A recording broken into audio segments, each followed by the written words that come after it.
Hello, everybody. This is Paul Roshan of the Sports Carnage podcast presented by Detroit Sports Nation. And I'm sure you guys are here for the same reason I am. You guys have heard the news. You guys seen Bob Quinn making big moves today. Big moves. Taking one of the cornerstones of the Detroit Lions defense, Quandre Diggs, and trading him for what amounts to a 6th round pick. We got a 5th round pick in return for Quandre Diggs and a 7th round pick. But you guys know that already. That's why you're here. So I want to talk about it. And I'm going to be honest, I'm in my car right now. That's why I'm not on video. I really don't feel like getting in an accident. I'm already pretty mad. Feeling the road rage coursing through my veins already. Stuck in traffic. Just contemplating the future of this franchise. Which, let's be real, not looking so hot right now. And you got a guy in Bob Quinn who's so scared of the team that he's built that he is already trying to tear it down so that he can buy more time, so that he can justify why he needs to stick around a little longer so that this team can get to the level that he promised that we could get to. And I want to really, it's hard to approach this. I like to do everything. Those of you that listen to the Sports Carnage podcast, which you should, will definitely hit on this for a couple hours tonight. It'll be out this Thursday. For those of you that don't know, we do post it every week. But we like to approach things from a logical basis. And we like to not overreact. We try to stay out of the fan fodder lane. We try to think about things from a more team building perspective. We try to see the big picture. You know, we're not all about, the hot take artistry. We try to be real with everybody, with everything that we say, with everybody that we talk to, with our opinions, and we do get a little off the cuff a lot of the times, but everything that we do, we try to have a logical basis to it. And so when I sit and I see something like this come across my feed, I try to take the emotion out of it, and I try to look at it from some sort of logical perspective. And I'm going to be honest, guys, I'm lost on this one. I don't have the answers that you're looking for. I mean, if you guys just want to come here and we'll cry together, what the hell are the Lions doing? Once again, proving why they're the Lions. I mean, that's great. I'm going to give you my thoughts on it, obviously, but the comment section's open for a reason. Anything you guys want to touch on, I'll shout out any of your opinions. If you guys got questions, I'll answer them to the best that I can. But let's be real. This is not a trade made with direction. The first thing that I seen, something that I seen a lot of reaction out there, is that this must be setting up for something different. That, we're going to get a running back. We're going to do this. That doesn't make sense at all. Because if you were going to do that, the first thing you wouldn't do is you wouldn't trade one of the cornerstones of your unit that struggled the most. Your defense that just gave up 42 points. You wouldn't trade one of your best players from that defense for what amounts to scraps that are not going to do much for you right now. Shane says, Quinn was the number one scout coming into the GM job. You are overreacting, calling for his head. You are a gimp, and I assume he's trying to say that I contradicted myself. Well, first of all, I didn't call for his head, but yeah, I would like to see him go. I would have liked to see him go last year and the year before that. I didn't like the fact that he got the job, and he's done nothing since getting the job that would make me think he's the guy that can get this team to where we want it to be. So I didn't call for his head, but if you want to take it there, yeah, sure, I think he should be fired. I think he should have been fired long ago.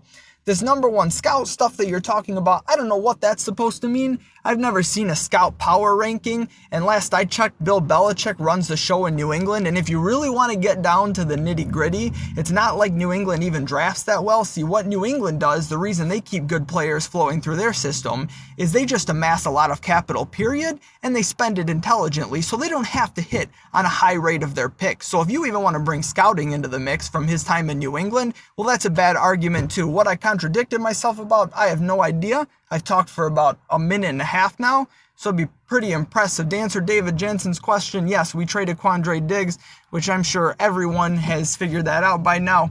Jordan says, Slay will demand a trade. Quinn has lost him already. Rest of the locker room will follow soon. And that's a good point, and it's what a lot of people are thinking right now.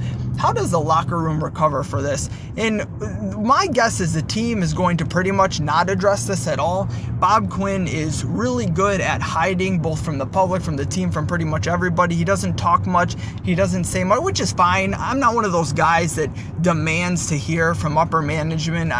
Whatever they do in the best interest of the team is kind of their business. I don't need to know what's going on at all times. I'm not one of those people. But that's what he does. He hides from everything, so he's not going to come out and say anything. And then Matt Patricia's probably going to look at the team and be like, you know what, guys? It's above my pay grade. I didn't want to trade the guy. Obviously, we liked him here as part of our team, but whatever Bob Quinn says is best for the team is what's best for the team. I think they're not really going to address that at all with the team. But as far as how the team is in the locker room is going to move forward, I mean, things have been gut-wrenching lately. The way this team has lost games, the way that they've fallen apart late, the way that both the coaching staff and they've blown it at times, and then you have something like this, and you guys got to understand from someone like Slay's perspective, who already kind of entered the season on uncertain terms. He wanted an extension. He didn't get it. Quandre Diggs was his boy. He was one of his best friends on the team. They worked together, had a lot of chemistry in that secondary. I don't know how much you guys pay attention to the games, especially if you go to the games and you really see them interact between plays more than you do on TV. They were really close. As far as players on a team playing defense together, this is a gut punch to Slay. Slay didn't get his extension this year. The team has been playing what a lot of people consider pretty good, even if the results haven't necessarily been there. And then the wheels are starting to fall off, and then you trade Quandre Diggs. And you don't trade Quandre Diggs for a big splash move to try to get you over the top. You trade Quandre Diggs for what is basically the equivalent of a 6th-round pick. You gave up Quandre Diggs in a 7th for a 5th. So this is a huge gut punch to guys like Slay, vocal guys, leaders of this team. I mean, Quandre Diggs was a captain of the defense. This is not some random depth player that we traded in the midst of a season that you're 2-3-1. You're not technically out of anything yet. You have a second half of the schedule that people are very optimistic about, and you seem to already be throwing the flag on the season. Your defense that needs all the help in the world, and you're trading a cornerstone of that defense. Mason says he guesses we're back in sell mode. We are for sure in sell mode, but the big moves that you want to follow, they're not coming. David Jansen says, what did we get for him? I have said it about 3 times now. I will assume that you caught that. Shane Burton says, we were Swiss cheese. Yes, we are. Matthew Outman, where are you Bob Quinn lovers now? I don't know how many Bob Quinn lovers there really is or has been. I know there's been a lot of defenders of him, but I don't know about lovers. I certainly hope not. I like to think that our fan base isn't brainwashed so much to the point where they actually at any point have loved what Bob Quinn's doing. Like, I get the wait and see approach, but if there's people out there that at any point were like, yeah, I really like the direction that Bob Quinn's taken this team, you guys are just fans. I'm not going to attack you. I'm not going to diminish your intelligence. You're fans, and that's fine. We're all fans to an extent. But the position I am in, I try to evaluate things a little bit more than that, and nothing Bob Quinn's ever done since he's come here would put you in a position to really believe in the man. Jake says, this is not how you rally a team that is in need of a win in the toughest division in the NFC. This is the toughest division in football, period. This is a black and blue division for a reason. And this year especially, I mean, every single team, we talked about it on the Sports Carnage podcast before the season started, that 1 through 4, you really wouldn't be surprised any order of finish in the division. 1 through 4, Bears, Lions, Vikings, Packers, wherever they finish, none of it would come as a big shock. And these teams are all very similar and very solid above average teams with some holes, of course, but also a lot of things that can push them up. The Vikings and Packers extremely talented. The Bears with a great defense. The Lions with a very good quarterback and what you thought was a solid core and at least a good basis. And while they had holes, not anything crazy detrimental. A lot of people were high on the D-line coming in. We spent a lot of money on the D-line. We had a really good run defense at the end of last year. This is a team that people expected to contend in a really tough division. And as I said a few minutes ago, we're throwing in the flag on that now. That's what we're doing. As Shane says, he's brought players to Detroit. We have more SEC players on this team than ever before. Flowers and Daniels on his side. I'm not sure what you mean by that. Listen, I don't care where our players come from, whether it's the SEC, the Pac-12, Division II, it doesn't make a difference to me. I want good football players. Kenny Golladay came, I believe, from an FCS school, if not a very small program. I don't care where players come from. I just want good football players. When you take one of your good football players in Quandre Diggs, one of your better safeties, and let's not act like we have world beaters behind him. Tracy Walker has not impressed in his young career. The kid that we got out of Boston College in the draft, I think Will Harris, he's young. He hasn't done anything special. He's not done anything to make you hate him. He's a third-round pick. He's young. You think he's ready to step into Quandre Diggs' shoes? So much to the fact that Quandre Diggs, who, by the way, we just gave an extension, that we're shipping him off for a fifth-round pick, with a seventh-round pick to get that fifth-round pick. For what? What is the plan here? You're telling me that you couldn't get more for Quandre Diggs. And that's what's frustrating, is when you lock in on a decision as a GM. So one thing that I've talked about, I've crushed Bob Quinn in his draft, how he handles the NFL draft, which obviously is an NFL GM, an extremely important part of your job. The most important part of the NFL draft is maximizing value, because no matter how good of a GM you are, no matter how good of an evaluator you are, no matter how good your scouting department is, you miss all the time. If you hit on half your picks, you're a pretty good dang GM. If you hit on even half of them, so you miss all the time. So what is most important is to maximize your value and make as many high quality picks as you can so that the odds are in your favor. And that's something that's always frustrated me about Bob Quinn. He locks into decisions. When we picked Gerard Davis, that was one off the rip. Before that draft happened, Bob Quinn evaluated the board, said, we expect Gerard Davis to be here when we pick. We really like him. That's going to be our pick. And it didn't matter how the board shook out after that. He stuck with Gerard Davis. And that's the problem. And that's what this decision to trade Diggs feels like. It feels like he decided, you know what, we need to trade Diggs and some of our other pieces. And he locked into that decision. And it didn't matter the value that he got in return. The fact that he had to give up Diggs in a seventh just to get a fifth back. If that was really all you could get out, which by the way, if that's all you can get out of Quandre Diggs, you are not a very good salesman. But if that's really all you can get for Quandre Diggs, what justification do you have to trade him? You have to keep him at that point. The value there, he's worth so much more to your team than that fifth round pick is. You cannot possibly trade him at that point. David Jansen, where did he go? We traded him to Seattle, which is great for Seattle. Seattle's making moves. Seattle wants to contend this year. They're in a dogfight in the NFC West, which has three teams that you can make a case for to win it. The Rams, not so much anymore. I mean, we tried a couple weeks ago, but they're really dug themselves quite a big hole. But those are three potential playoff teams in the NFC West, and Seattle's making moves. Seattle knows that they're not good enough right now, and they're doing what you'd want to see the Lions do. They're going out and acquiring good players. They're on team-friendly deals that can be difference makers. Ryan wants to know if they're freeing up cap space for another sign. Who are they signing at this point? Are they going to sign Antonio Brown?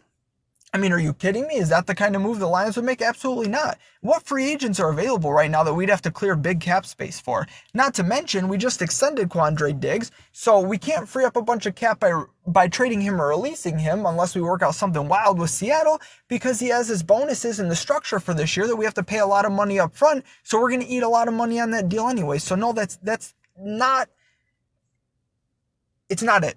It's a nice attempt to kind of apply logic to an irrational decision, but it's just not reality. Williams says, stop supporting this team, honestly. Listen, I feel you. But while we're talking about logic, if we supported this team on the basis of logic, none of us would be here right now.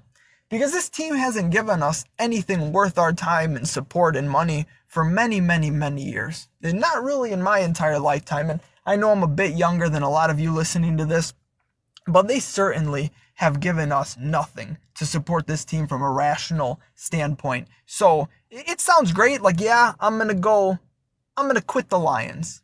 I'm just going to stop cold turkey. But you know, that's kind of like, it's kind of like my brother saying, you know what? I'm going on a diet. I'm going to lose a bunch of weight. And you know, it's a good idea and it sounds great. But at the end of the day, cheeseburgers, milkshakes, pizza, it's good, man. It's too good.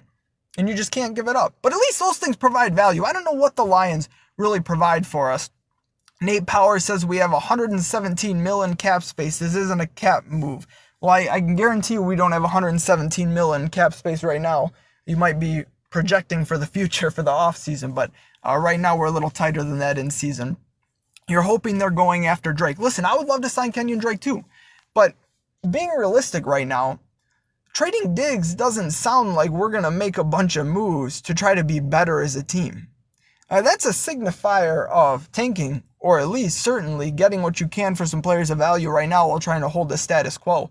I love Kenyon Drake, and I actually was very vocal recently that we should make a trade for him, especially with the injury to Kerryon Johnson, but I would have been pissed if we had traded Quandre Diggs for Kenyon Drake, because Quandre Diggs is much better than that, and yet somehow we traded Quandre Diggs for not even close to the value of Kenyon Drake. It's baffling. It really is, and it's extremely upsetting. Jake says there's no team that exhibits bad timing like the Lions. The refs are against us and we lose. We trade Diggs in 2 weeks.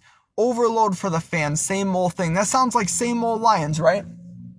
And you could say there's never good timing with the Lions, but there's never good anything with the Lions. What did the Lions do that pans out long term? And they get you excited in the short term. They've had some stars here and there. They've made some miniature runs here and there, but what have they really done to make you think anything is going to pan out long term? They're the epitome of failing, not falling forward, not any of it. Honestly, and I hate to say this because we have been blessed to watch some great players in Detroit, from Barry Sanders to Calvin Johnson, the Darius Slays of the world. Matthew Stafford's one of them. He's right there up there. I would, at this point, trade Matthew Stafford. Let us free up our Sundays. Let us genuinely have no reason to watch this team anymore. If you are going to do this, do it all the way. Take your balls out of your pants, put them on the table, and say, we're tearing this thing down all the way. We're going to ship off Stafford. We're going to ship off Trey Flowers and Snacks and Slay. We're going to ship off Taylor Decker. We're going to ship off Marvin Jones. Put your balls on the table and go all in on this thing. Don't half-ass it anymore. If you want to tear this thing down, tear it down. At least be like Miami and be clear in your intentions. So you know what? This hasn't worked. We are going to blow it up all the way. Completely done. We're just going to take some dynamite, drop it into Ford Field, and watch this crumble. Hopefully while Bob Quinn's still in the building. But they're not going to do that, because that would be kind of rational. It's not what we wanted. It's not what we expected. But at least there would be a sense of direction. And looking at the return we got for Diggs, I'm not sure what we would get for the rest of our scraps, because after a trade like that, you certainly don't have faith in Bob Quinn to maximize the value he gets for his players. So, but if you're going to at least have some direction. Michael says this organization continues to believe they are better today is the day that will sink Quinn down the road. You couldn't try to intentionally hurt a franchise as much as these two clowns have. They should tank now. You're not wrong. I can't argue with any of that. Steven says, congrats to Diggs. He went from a dumpster fire to a playoff team. That's true. Although I would contend that the Lions absolutely should have been in that conversation. A few bounces, a few different decisions made, and they should have been in that playoff conversation. But no, there's no comparison going from a franchise like the Lions to a franchise like the Seattle Seahawks. Honestly, it's going to hurt Diggs for a minute. He's going to leave what he knows. Obviously, he planned on sticking around for a while. He signed the extension.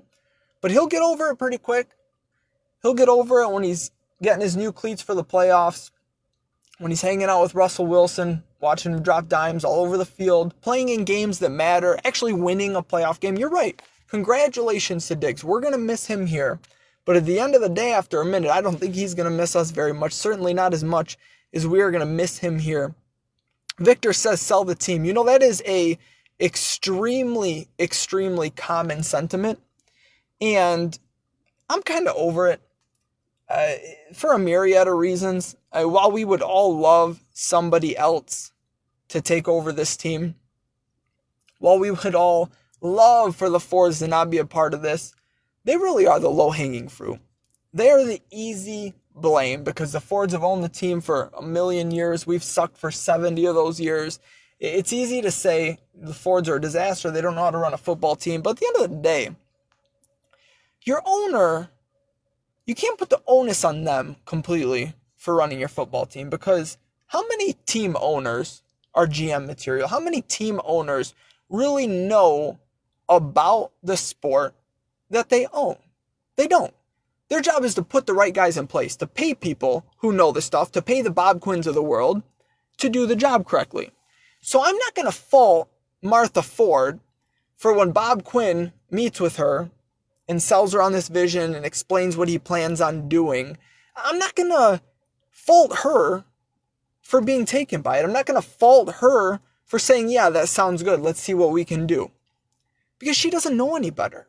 Neither do most of owners in sports. They're business people. They're not sports people. Really.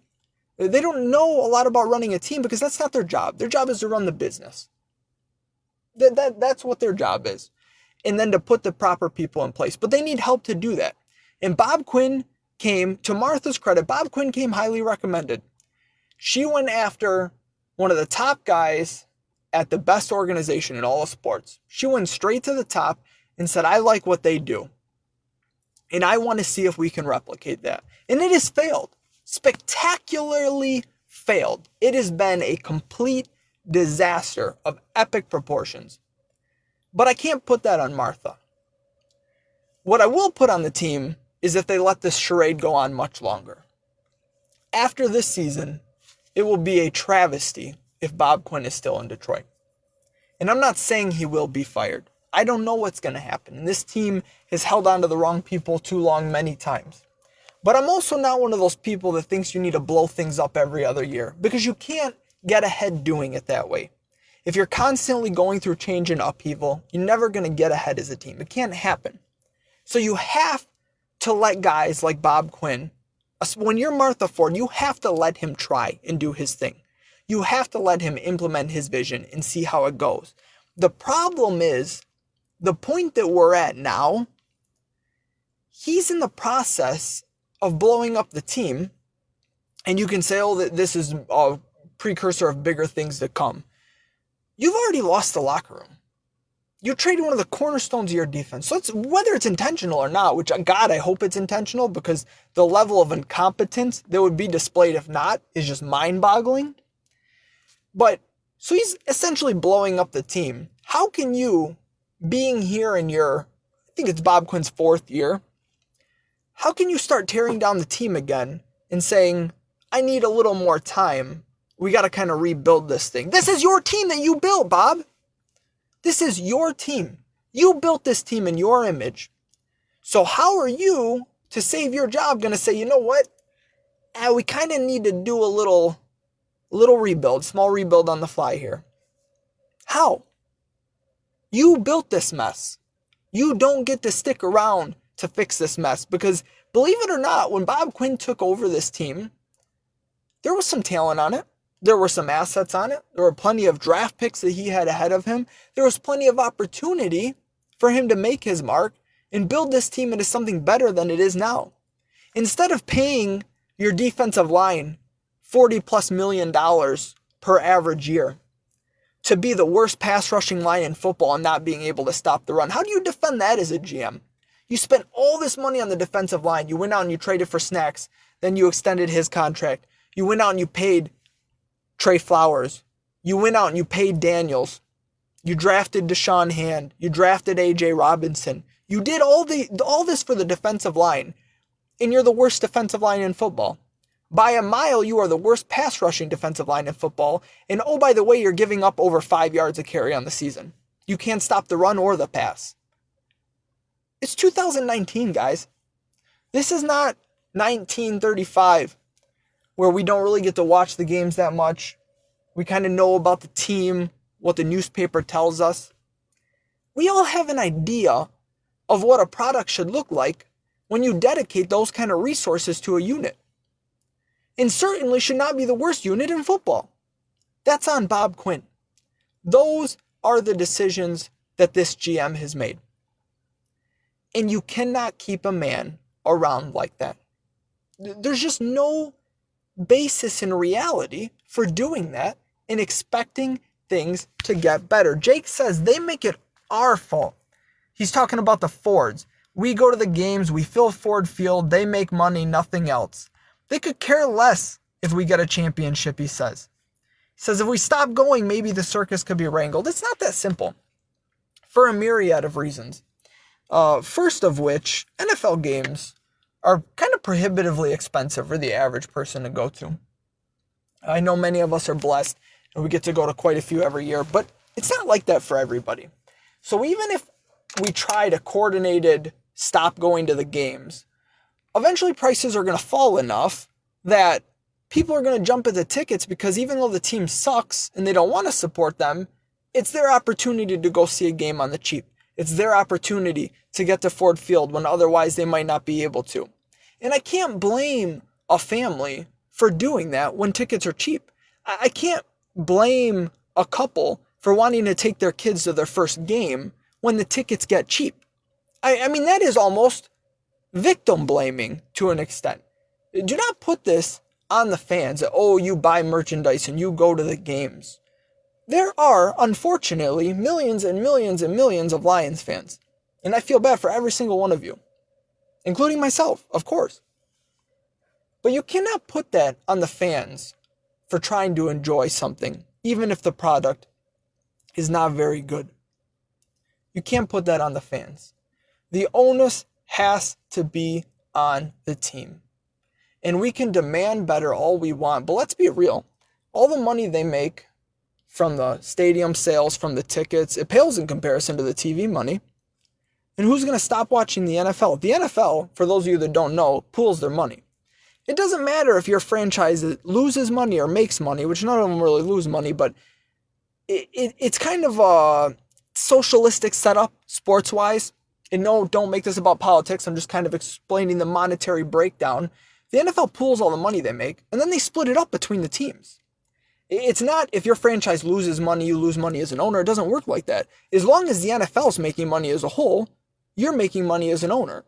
So there is not this great incentive that you have to have the best product and invest all this extra money or you're going to lose money. Because you're going to make money in the NFL regardless unless the entire NFL tanks, which isn't going to happen. So even if fans stop going to games, the ownership's not just going to all of a sudden be like, wow, we're going to go out of business if we don't fix something. That's not how it works. Now, sure, if Ford Field had 30K people in it every week instead of 55, the NFL might put a little pressure on them, might try to help them out a little bit, but what is that going to fix? I mean, Martha Ford hired a team, leaned on the NFL to get Bob Quinn here. It's not like they just mailed in the hiring of our current GM. She brought in all the experts. Roger Goodell came out and said, you know what, we're going to do our best. We're going to help Miss Martha. We're going to try to get this team going. And the conclusion they came to was hiring Bob Quinn, and that hasn't worked out. It's so easy to just try to shift blame all over the place, point to one or two things, and say, this is the problem. It's the Fords. It's the fans. It's this. In reality, for the entirety of my life, and clearly the entirety of the last 70 years, we've hired all the wrong people. And some of them we've kept in power too long. Some of them maybe we're unlucky, but at the end of the day, it hasn't worked out. And now it's time to move on. And I cannot sell you that in the future it's going to be better. I have no idea. You would think that at some point after all this time, we would luck into hiring someone who kind of has an idea of what's going on, hits on a couple surprise picks, makes a couple surprise moves, and at least delivers a playoff win, right? Like, can we get a playoff win? Just one? Just one playoff win, please, in my lifetime. That's all I ask for. I'm not asking for much. I don't even dare ask for a Super Bowl. Not even an appearance. I don't care. We don't have to get there. I've seen my teams win championships. The Lions don't have to do that. Just win a playoff game for me. Give me a couple seasons in a row that are interesting. That's all we're asking for. Don't in the midst of a season that kind of looks interesting, trade guys like Quandre Diggs. It doesn't make any sense. And I'm going to be honest, guys, I'm pulling into my driveway. Like I said, you're going to hear a lot of this on the Sports Carnage podcast, which we'll be filming in about an hour and a half, hour and 15 minutes. We're going to start filming, so I'm going to get ready for that. That should be out. Mr. Matthew Basson making fun of me. That's our producer of the Sports Carnage podcast, by the way. He should have it out on Thursday if he doesn't get lazy this week. So if you guys want to hear more ripping on the Lions and where we should go from here, what the trade means, please do listen to the Sports Carnage podcast. Man, I'm so upset I can't even talk right now. We have a lot more than that, though. I do want to tell you, it's not all doom and gloom at Sports Carnage. We actually talk about a lot of good things. We talk about college football. We got college basketball, NBA coming down the pipelines. We make picks every week. We have a lot of fun making fun of each other. It really is a lot more than just the Lions. So don't think that if you're going to listen to Sports Carnage, it's just going to be a shit show listening to how bad the Detroit Lions are. We're going to spend a little bit of time on it, but hey, we're going to give you some real entertainment, some joy in your life, because I mean, honestly, if we sat and talked about the Lions every day, I'm pretty sure I would be suicidal, and nobody wants that. So we're going to try to keep it fun. We'll rip on the Lions a little bit, but this is good venting for all of us. It should make the podcast more enjoyable tonight. I'm not as angry anymore. Get a little bit of a release with you guys. Hopefully we had a little kumbaya today. But please don't forget to check. We post it on Detroit Sports Nation every single week. Sports Carnage podcast. Mostly Thursdays, some Fridays. You guys have a blessed week and try to enjoy it despite the Lions. And don't forget to listen to the podcast.